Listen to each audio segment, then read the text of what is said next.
पांचवा काल 21,000 वर्ष, छठवां काल 21,000 वर्ष, यानी 10 कोड़ा कोड़ी सागर के काल में से मात्र ये 42,000 वर्ष जो कुछ भी नहीं है, जल की एक बूंद के समान है सागर में। इस 42,000 वर्ष को भी हम पूरा पूरा निकाल दें तो अपन उस 10 कोड़ा कोड़ी सागर के बचे हुए 99.99% समय को इस उत्सर्पणी काल के भी निकाल चुके हैं, हुंड अपसर्पणी। आपको समझ में आ रही बात? यानी अभी तक तो यही सोचते थे, इतना ही सुना था, अरे 5वें काल में है दुखमा काल है, इसके बाद छठवा आएगा उसका नाम दुखमा दुखमा है। ये तो बड़ा सरल लग रहा था सुनना। आज जरा कर्णानी योग के हिसाब से भी सुन लो। 10 कोड़ा कोड़ी सागर का काल पहले काल से लेकर छठवें काल तक का था, जिसमें से मात्र ये 42,000 वर्ष अपन अभी अपने सामने दिख रहे हैं। 5वां पूरा ले लो, जो 2,500 वर्ष निकले उसको भी बचा लो, और अगले आने वाले 21,000 वर्ष छठवें काल के बचा लो। तो मात्र 42,000 वर्ष छोड़ के 10 कोड़ा कोड़ी सागर में से अपन ने कितना बड़ा काल तो इसी अपसर्पणी में निकाल लिया, जिसको हुंड अपसर्पणी काल। और अभी जैसी छठवां काल अंत होगा, पुनः उत्सर्पणी का जो काल फिर लगेगा, सो फिर 10 कोड़ा कोड़ी सागर का जो काल है पुनः प्रारंभ हो जाएगा, पहले काल तक पहुंचना। छठवा आएगा, फिर 5वां आएगा, फिर चौथा काल लगेगा जिसमें तीर्थंकरों का जन्म होगा। तो जीव को बड़ा सामान्य लगता है कि अपन तो बड़ा सामान्य विषय है और इसको हम जो भोग रहे, सो क्या हुआ, ऐसी कितनी पर्याय हमने ले ली, सो अभी तक संख्या अपेक्षा समझ में नहीं आता। जब कर्णानी योग के माध्यम से समझेगा तब पता चलेगा ये हमने क्या किया। क्षेत्र परावर्तन, यदि इस प्रदेश पर जहां पर हमने अपने पैन की एक टिप रखी, इस प्रदेश पर यदि जीव ने जन्म लिया और अपनी जो भी आयु लेकर के आया था, चाहे छोटा सा कीड़ा मकोड़ा बना हो या सम्मूर्छन मनुष्य क्यों ना बना हो, इस क्षेत्र पर जन्म लिया। अब यहाँ से अपनी आयु पूरी करके जब यहाँ से मृत्यु को प्राप्त करेगा, बीच में ना जाने कहां कहां जन्म ले लेगा। उसकी तो संख्या की बात ही नहीं करी, कहां कहां जन्म ले लिया, करोड़ों भव अरबों भरव जन्म ले लिए।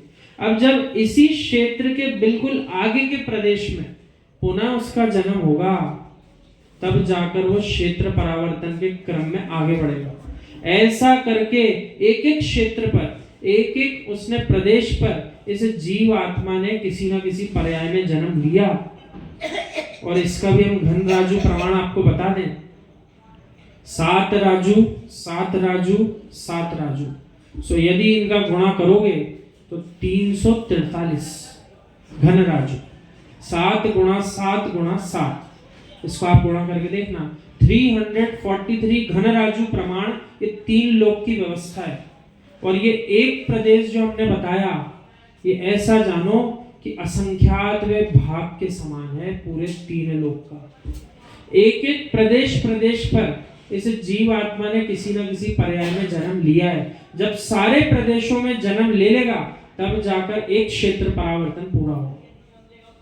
और बीच में इस स्थान को छोड़ के यहाँ भी जन्म ले लिया ना सीधे, तो क्रम में नहीं आएगा कि यहाँ क्यों ले लिया, यहाँ लिया था तो अगला उसका प्रदेश आगे का ही होना चाहिए। ऐसा करके उसने पूरे 3 लोकों में जन्म लिया। ये कहलाता क्षेत्र परावर्तन। और ऐसे पंच परावर्तन भी कितने कर लिए, उसकी भी संख्या नहीं। तो जो अनंत सुनने में आजकल जीवों को सरल लगने लगा ना, अनंत काल से भटक रहे हैं, अनंत काल से भटक रहे हैं, तो बड़ा सामान्य शब्द होगा सबके लिए अनंत काल। इसलिए अर्धपुद्गल परावर्तन बहुत छोटा है। हम आप सबसे उम्मीद कुछ ऐसी सम्यक दर्शन के विषय की कर रहे थे कि आप सब कुछ ऐसे विषय निकाल करके कुछ समझाने का प्रयास करोगे कि सम्यक दर्शन का महत्व क्या। ऐसे अनादिकालीन संसार का छेदन करने के लिए जिस सम्यक की महिमा गाई है, उसके माध्यम से इस अनादिकालीन संसार का छेदन करके जीव अर्धपुद्गल परावर्तन काल सीमित कर लेता है। अब विचार करो, अनादिकाल और अर्धपुद्गल परावर्तन में भी आपको जमीन आसमान का भेद दिखने लग जाए। और जो जीव शांत रूप से सुन ले, सो रोंगटे खड़े हो जाएंगे, कहाँ जाना, किधर जाना, कहाँ घूमने की विचार चल रहे। ऐसा कौन सा प्रदेश बचा जहाँ आज तक जन्म मरण ना किया? कोई भी नहीं बचा, सारे प्रदेशों में जन्म मरण है। इतनी सी बात जीव के अंदर नहीं जा रही। सो देखो कहाँ कहाँ जाकर के कौन कौन से पद धारण करना चाह रहा, कितने बड़े बड़े व्यापार अलग अलग क्षेत्रों में खोलना चाह रहा। भूल गया, जिन जिन स्थानों पर जो जो क्रिया करने जा रहा वो सब मेरे जन्म मरण के साधन बन चुके। वो हर्ष, ये है पंच परावर्तन के 2 प्रकार। आगे चलते, लोक में जो जो अनर्थ हो रहा है, पर्याय की प्रत्याशक्ति में असमान जाति पर्याय के नियोग में जो जो इंद्रिय सुखों की अभिलाषा जीव में उत्पन्न हो रही है, वो जीव समझ नहीं पा रहा है। बहुत बड़ी भूल चल रही है। पर्याय की प्रत्याशक्ति यानी जिस पर्याय में जन्म लिया अपने आप को उसी पर्याय में सर्वश्रेष्ठ माना। चाहे बाज बनकर जन्म ले ले, चाहे बाघ बनकर जन्म ले ले, चाहे मनुष्य बनकर जन्म ले ले, जिस पर्याय में आया उसी पर्याय की प्रत्याशक्ति में ऐसा खोया कि स्वयं के अंदर उस पर्याय में विराजमान भगवान आत्मा को निहारा ही नहीं। और जब तक नहीं निहारा, जब तक सम्यक दर्शन नहीं हुआ। सो अब जिनका आज तो विषय नहीं आएगा बोलने का, अब आगे जिन जीवों को बोलना हो, सो ऐसा प्रयास करना किसी एक भाग को पकड़ करके उसको गहरे में समझाओ ना।